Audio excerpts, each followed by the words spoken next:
नमस्कार, मैं हूं आपके साथ यश शुक्ला और बात करेंगे यूपी उपचुनाव की बारी केस वापसी की तैयारी। उत्तर प्रदेश की योगी आदित्यनाथ सरकार ने 2015 में विभिन्न समुदायों के बीच झड़प के दौरान हुए दंगे और आगजनी की घटना से संबंधित 31 आरोपियों के खिलाफ लंबित आपराधिक मामला वापस लेने का आदेश दिया है। अधिकारियों ने यह जानकारी दी। कानपुर के फजलगंज थाना क्षेत्र के दक्षिण पूर्व में एक धार्मिक पोस्टर के कथित अनादर के कारण दो समुदायों के सदस्यों ने पथराव किया और एक दूसरे के खिलाफ नारे लगाए। कानपुर में दंगों के वक्त प्रदेश में समाजवादी पार्टी सपा की सरकार थी। दक्षिण पूर्व पुलिस चौकी के तत्कालीन प्रभारी उप निरीक्षक ब्रजेश कुमार शुक्ला ने दंगा भड़काने, आगजनी और सार्वजनिक संपत्ति के क्षति निवारण अधिनियम, पीपीडी अधिनियम और आपराधिक कानून संशोधन अधिनियम के अन्य संबंधित धाराओं के तहत प्राथमिकी दर्ज की थी।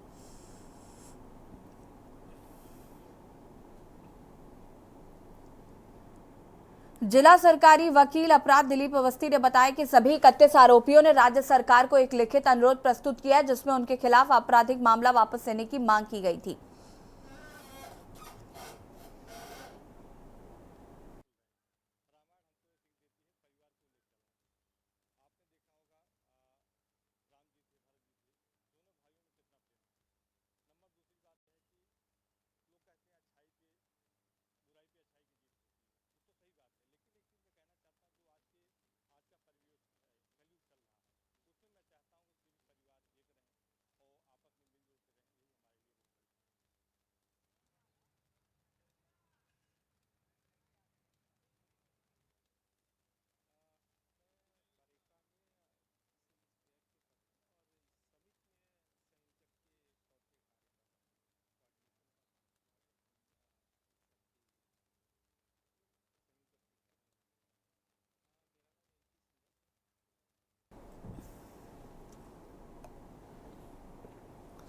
क्या था कानपुर कांड, ये भी आपको बता देते हैं। कानपुर के दर्शन पूर्वा में 23 अक्टूबर 2015 को अराजक तत्वों ने एक दुकान पर लगे धार्मिक पोस्टर को फाड़ दिया था। अब इसकी जानकारी मिलते ही दो समुदाय के लोग आमने सामने आ गए। घटना की जानकारी मिलते ही पुलिस प्रशासन में हड़कंप मच गया। आनंद फानन में मौके पर पहुंचकर पुलिस ने माहौल को शांत कराया। इसके बाद अगले ही दिन हिंदूवादी संगठनों ने दर्शन पूर्वा के कालपी रोड पर हंगामा किया। अधिकारी मौके पर पहुंचे। अधिकारियों के समझाने पर प्रदर्शनकारी दूसरे पक्ष से माफी मांगने पर अड़ गए। तत्कालीन आईजी जोन आशुतोष पांडे और तत्कालीन एडीएम सिटी अविनाश सिंह ने किसी तरह से दूसरे पक्ष को समझाया, माफी मांगने पर राजी किया। उस समय तय हुआ कि प्रदर्शनकारियों में से कुछ लोग दूसरे पक्ष के पास जाएंगे, दूसरा पक्ष वहीं लिखित में माफी मांगेगा। बता दें कि ये मामला 23 अक्टूबर 2015 का है।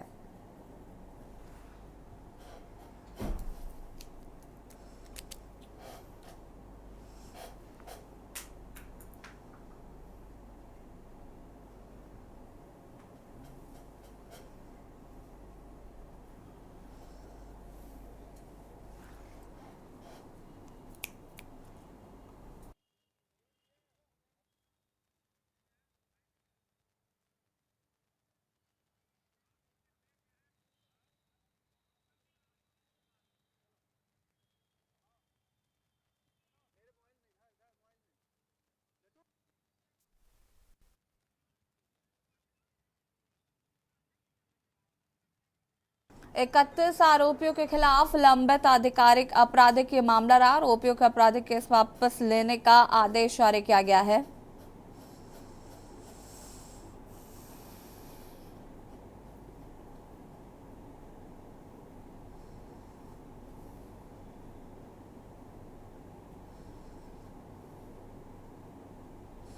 बता दें कि सपा विधायक इरफान सोलंकी की तरफ से ये केस दर्ज कराया गया था। लोगों का आरोप था कि 31 निर्दोष लोगों को फंसाकर जेल भेजा गया।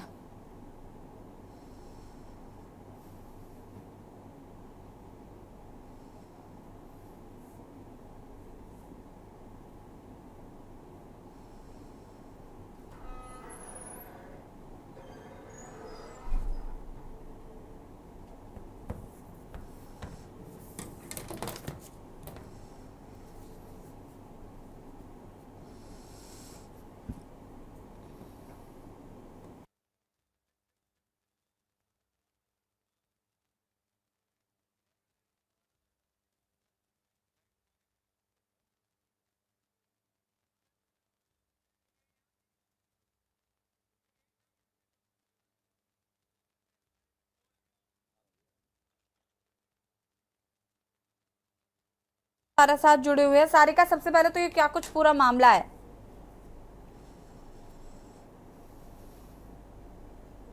अनम्यूट कीजिएगा सारिका।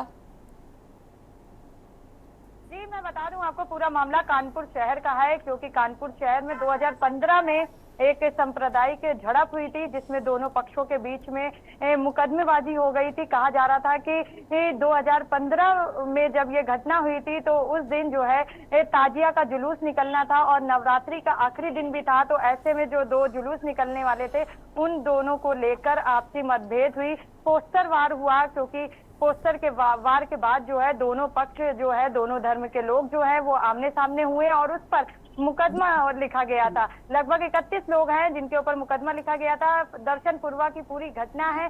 ताजिया का जुलूस ले जाते समय माता जी का एक पोस्टर था, दुर्गा माता जी का, उसको लेकर एक ये विवाद हो गया था, जिसमें दोनों पक्ष आमने सामने आ गए थे। और उसके बाद तत्कालीन तब सपा के विधायक इरफान सोलंकी थे और उन्होंने मुकदमा दर्ज कराया था 32 लोगों के ऊपर की जानबूझकर इस तरीके की जो हिंसा है उसको जन्म दिया जा रहा है। जो लोग हैं आपस में भिड़ रहे हैं, सांप्रदायिक सौहार्द जो है उसका माहौल जो है बिगाड़ा जा रहा है और एक दूसरे के सामने जो है आ रहे हैं।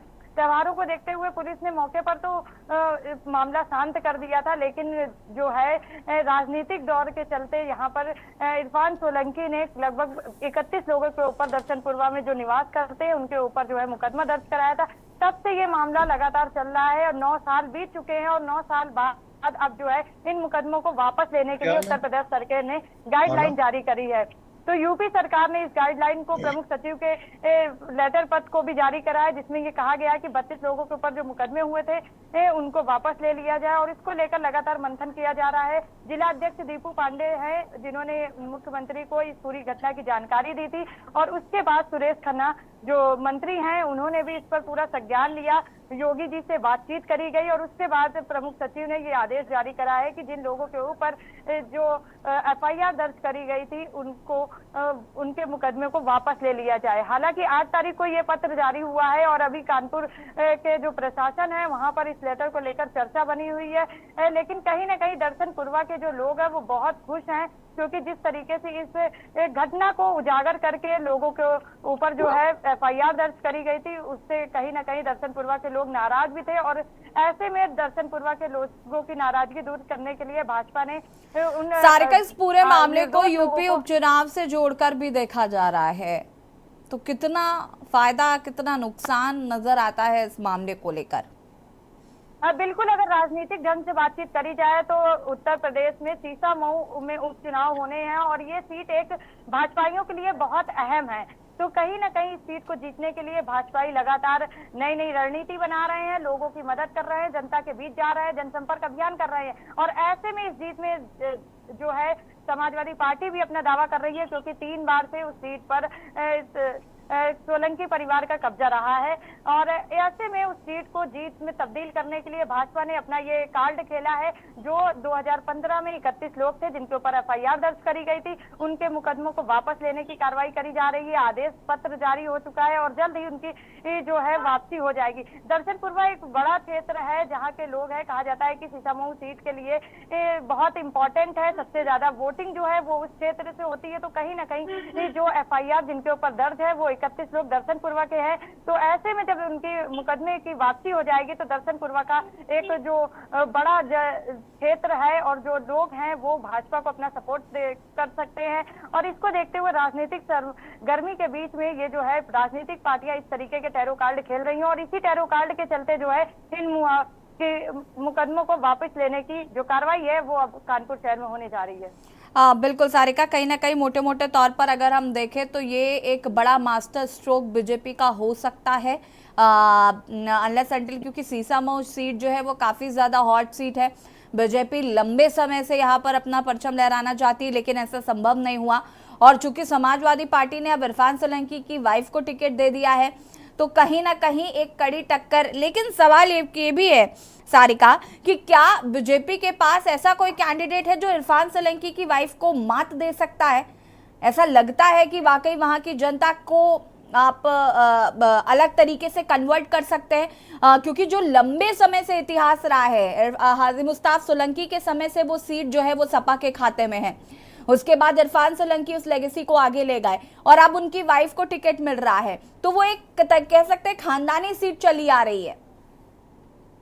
हाँ बिल्कुल, इसी में अपने दर्शकों को बता दूं कि बीजेपी ने कई सीटों पर जीत हासिल करके इतिहास रचा है। कितना भी पुराना सीटों का इतिहास रहा हो, किसी का भी कब्जा रहा हो, अगर बीजेपी ने ठान लिया है कि उस सीट पर बीजेपी का कब्जा होगा, तो फिर कहीं न कहीं किसी हद तक हर साम दाम दंड भेद अपना कर बीजेपी उस सीट पर जीत हासिल करने की जद्दोजहद में जुटी जाती है। और कहीं न कहीं रिजल्ट भी यही होता है कि इस हार के बहुत ही करीब पहुंचकर बीजेपी को जीत मिलती है, लेकिन हाँ, बीजेपी जीत दर्ज जरूर हासिल करती है। और यही इस बार मेरे ख्याल से अगर उपचुनाव की बातचीत करी जाए सीसामऊ में, तो अभी तक की जिस तरीके से भारतीय जनता पार्टी ने रणनीतियां तैयार करी हैं, घर घर जाकर जनसंपर्क अभियान चला रही है, लोगों के बीच जाकर उनकी समस्याएं सुन रही है, उसके साथ साथ वहां पर जो मुस्लिम बहुल्य क्षेत्र है वहां पर भी लोगों को के बीच जा रही है, उनको जो सरकारी योजनाएं हैं, जो पीएम मोदी की योजनाएं हैं, जो उत्तर प्रदेश मुख्यमंत्री की योजनाएं हैं, उनका लाभ उन तक पहुंच रहा है नहीं पहुंच रहा, उसका पूरा जायजा और बखान किया जा रहा है। कहाँ क्या कष्ट है उनको दूर करने की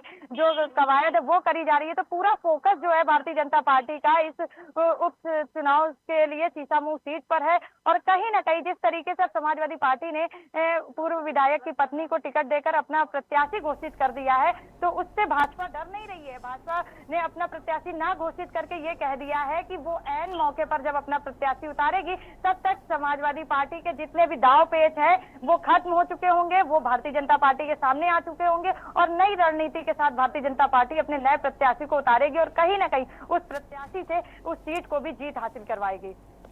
ठीक है सारिका, वापस आएंगे। शैलेंद्र तिवारी नेता बीजेपी हमारे साथ जुड़ चुके हैं। शैलेंद्र जी, स्वागत है आपका सबसे पहले तो के न्यूज में। और सवाल मेरा यही है, हॉट सीट मानी जाती है सीसामऊ सीट, और ये जो मामला दर्शन पूर्वा का है, 9 साल पुराना मामला, अब इसको छेड़ने की क्या जरूरत पड़ गई? और ये राजनीतिक तरीके से देखे तो साफ नजर आता है। ये जो मुकदमे गए थे सपा सरकार में, ये मुकदमे जो है गलत तरीके से उस समय पर जो तत्कालीन विधायक जी थे यहाँ से, उन्होंने ये मुकदमे जबरदस्ती अपनी दमखम पर ये मुकदमे भाजपा के कार्यकर्ताओं के ऊपर और जो लोग निर्दोष थे उनके ऊपर ये मुकदमा किए गए थे। जो निर्दोष लोगों के ऊपर थे, ये निश्चित तौर पर जो माननीय मुख्यमंत्री योगी आदित्यनाथ जी ने ये कदम उठाया है, ये एक सराहनीय कदम है और इस पे बहुत ही सही तरीके से कार्य उन्होंने जो निर्णय लिया है, ये बिल्कुल सही निर्णय लिया है। शैलेंद्र जी, मुझे एक शेर याद आ रहा है, हुजूर बहुत देर कर दिया आपने आते आते, 9 साल लगा दिए आपने इस मामले को समझने में, सुलझाने में, और टाइमिंग्स इतनी एग्जैक्ट टाइमिंग की उपचुनाव सर पे है और उसके बाद हमें पता चलता है कि अरे 31 लोग तो निर्दोष हैं बेचारे, उनको छोड़ देना चाहिए। इसका प्रयास पहले भी किया जा चुका है, परंतु काफी जो है यहाँ पर और भी तमाम प्रकार की जो चीजें थी, जो समस्याएं थी, उनको लेकर के लोग उस पर व्यस्त रहे। अब जब ये समय आया, ये बात उन तक पहुंची, तो उन्होंने इस पर निर्णय लिया। ये बहुत ही सराहनीय कदम है सभी के लिए और उन निर्दोष लोगों के लिए, खास तौर पर जिनका कोई दोष ही नहीं था, और ये निश्चित तौर पर बड़ा ही अच्छा कदम है।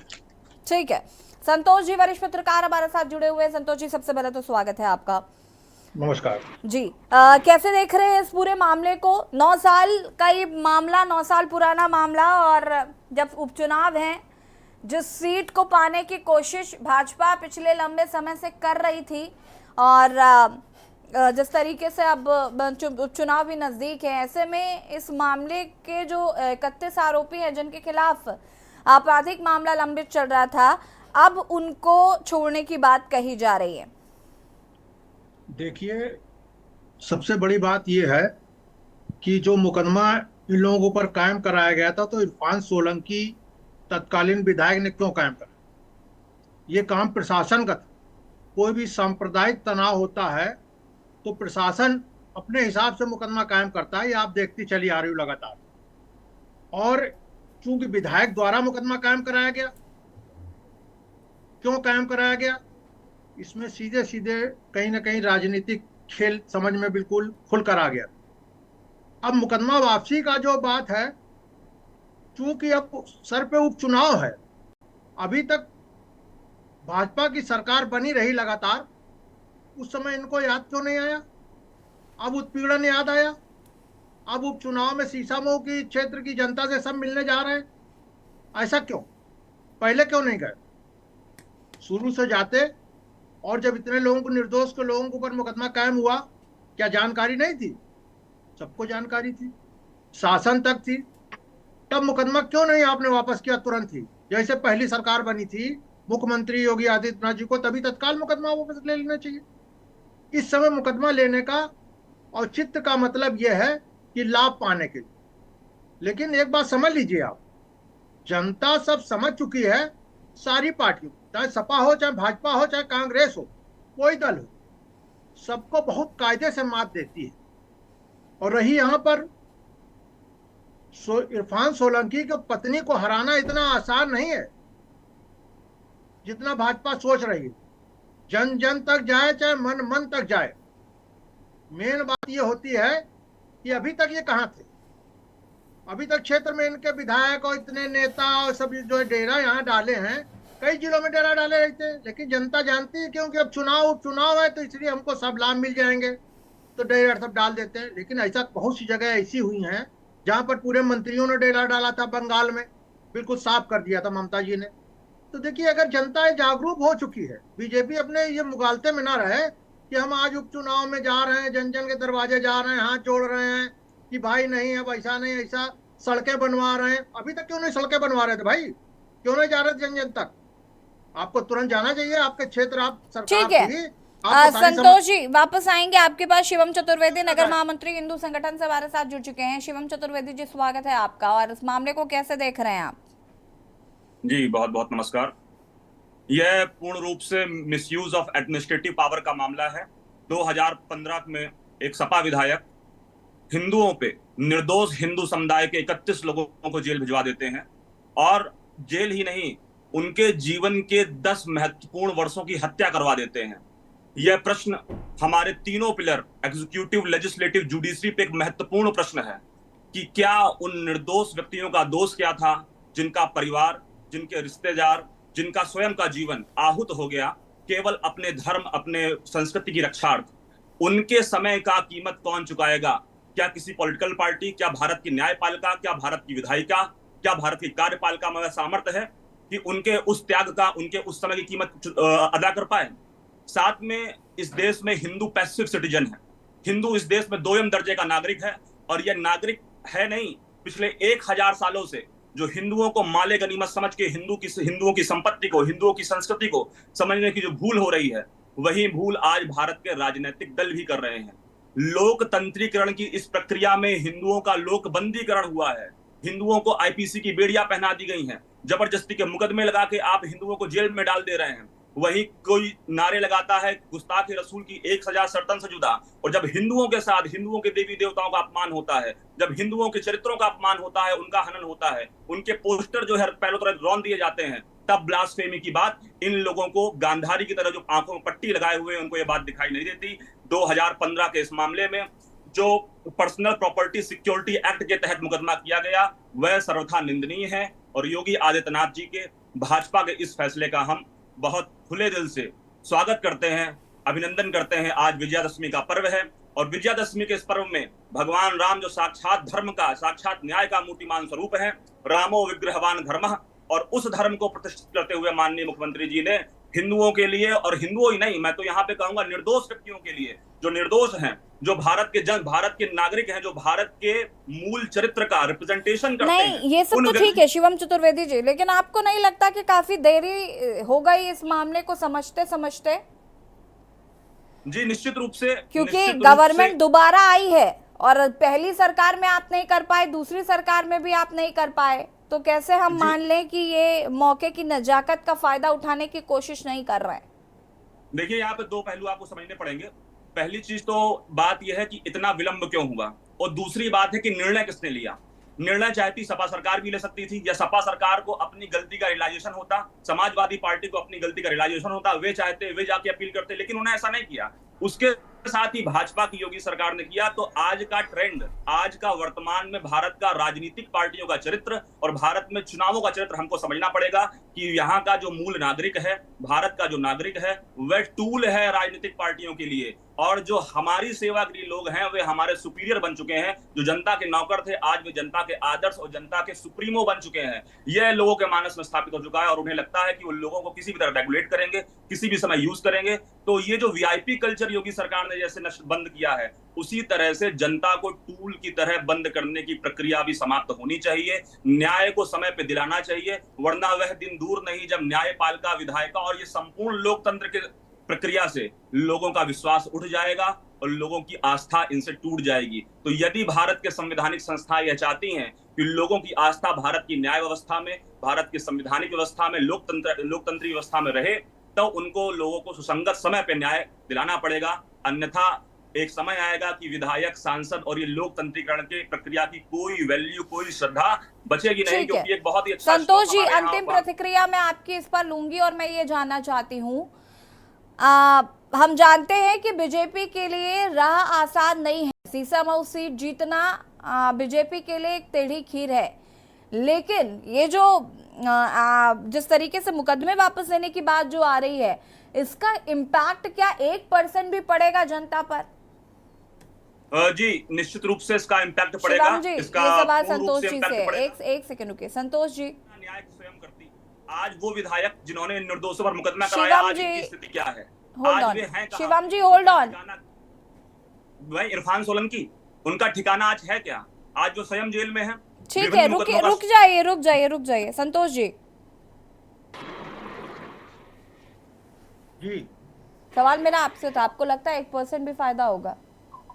देखिए ऐसा है, ये सब राजनीतिक पार्टी के लोग, सपा अपना दावा करेगी, भाजपा अपना डंका बजाएगी, कांग्रेस को नहीं भी कोई आया, कांग्रेस को उनका एनडीए गठबंधन है कि नहीं है, उनकी तो खिचड़ी अलग पकती है।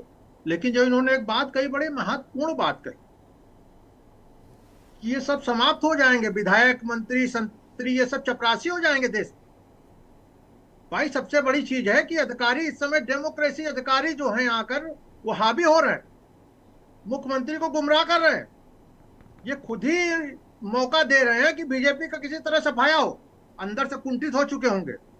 देखिए कल अखिलेश यादव वाला जरा सी बात थी, माल्यार्पण, 5 लोगों को अनुमति देते, माल्यार्पण कर देते, अपने घर निकल जाओ, खत्म बात।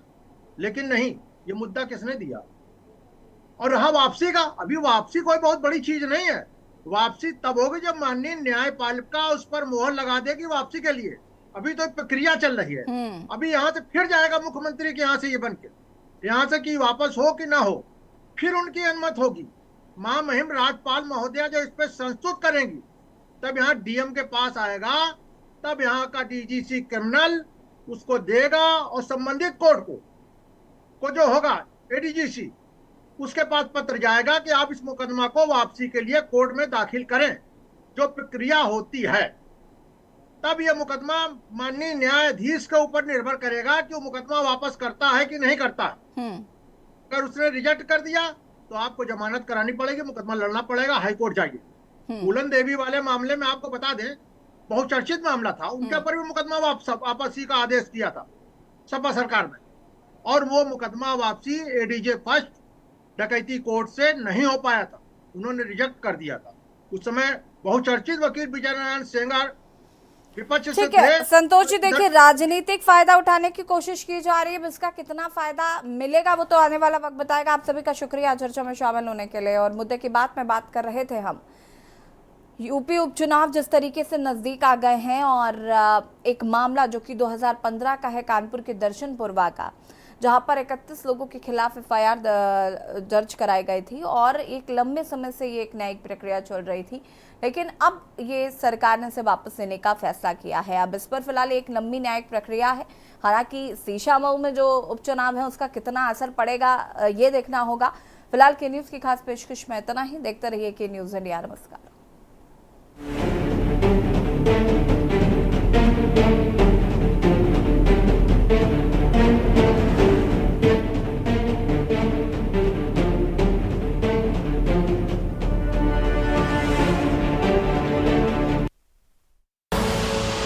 आप देख रहे हैं के न्यूज, खबरों का सारथी।